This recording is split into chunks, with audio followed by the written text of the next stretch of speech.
France में हुई एक ताजा गतिविधि के कारण भारत में राजनीतिक पारा चढ़ सकता है और एक बार फिर विवादित रफाल डील की स्वतंत्र जांच कराए जाने की मांग उठ सकती है। फ्रांस के राष्ट्रीय वित्तीय अभियोजक कार्यालय यानी पीएनएफ के अनुसार भारत के साथ हुई रफाल डील की आपराधिक जांच कराने के लिए एक फ्रांसीसी जज को नियुक्त किया गया है। पीएनएफ ने शुक्रवार को इसकी जानकारी दी है।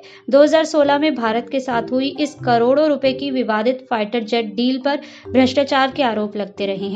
समाचार वेबसाइट फ्रांस 24 के अनुसार इस डील के तहत भारत सरकार के फ्रांस की एयरक्राफ्ट निर्माता कंपनी डासो एविएशन से 36 रफाल जेट खरीदने की बात पक्की हुई थी। इस डील की कुल कीमत लगभग 70,000 करोड़ रुपए बताई जाती है। हालांकि पीएनएफ ने शुरुआत में इस डील की जांच करने से इनकार कर दिया था, लेकिन बाद में फ्रांस की खोजी वेबसाइट मीडिया पार्ट ने इसकी पड़ताल की और पीएनएफ पर इस डील की खामियों को छिपाने का आरोप लगाया था। इसी साल अप्रैल में मीडिया पार्ट ने दावा किया था कि रफाल फाइटर जेट डील कराने के लिए बिचौलियों को करोड़ों रुपए का कमीशन गुप्त रूप से दिया गया, जिसमें से कुछ पैसे भारत सरकार के अधिकारियों को भी रिश्वत के तौर पर दिए गए थे।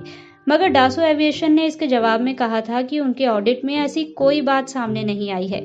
अब पीएनएफ द्वारा रफाल डील की आपराधिक जांच की बात कहे जाने पर मीडिया पार्ट ने कहा है कि हमने पहले ही इस डील में भ्रष्टाचार और पक्षपात की बात कही थी।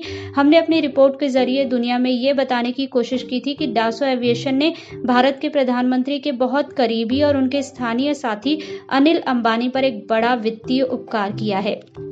मीडिया पार्ट ने रफाल डील की फाइलों को पेरिस के वित्तीय केंद्र की सबसे संवेदनशील कानूनी फाइलें बताया है।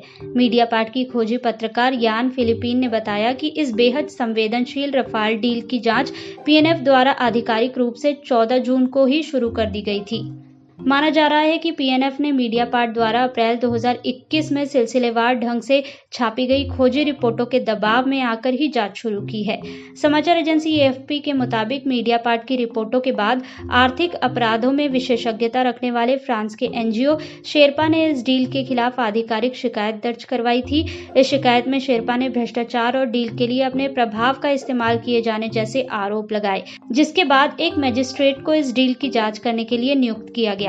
शेरपा ने इससे पहले 2018 में भी इस डील की जांच की मांग की थी, लेकिन पीएनएफ ने उस पर कोई कदम नहीं उठाया था।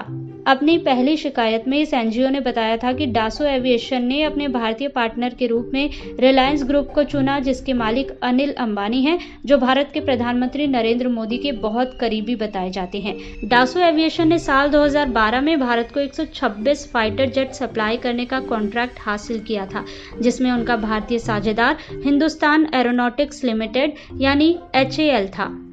डासो के मुताबिक मार्च 2015 तक ये डील लगभग फाइनल हो चुकी थी, पर उसी साल अप्रैल में पीएम मोदी के आधिकारिक फ्रांस दौरे के बाद तस्वीर अचानक बदल गई। यानी 126 फाइटर जेट की पुरानी डील रद्द हो गई और भारत सरकार ने डासो एविएशन के साथ 36 रफाल विमानों की एक नई डील साइन की, जिसमें डासो का भारतीय साझेदार HAL की जगह रिलायंस ग्रुप को बना दिया गया, जिसे विमान बनाने का कोई तजुर्बा नहीं है।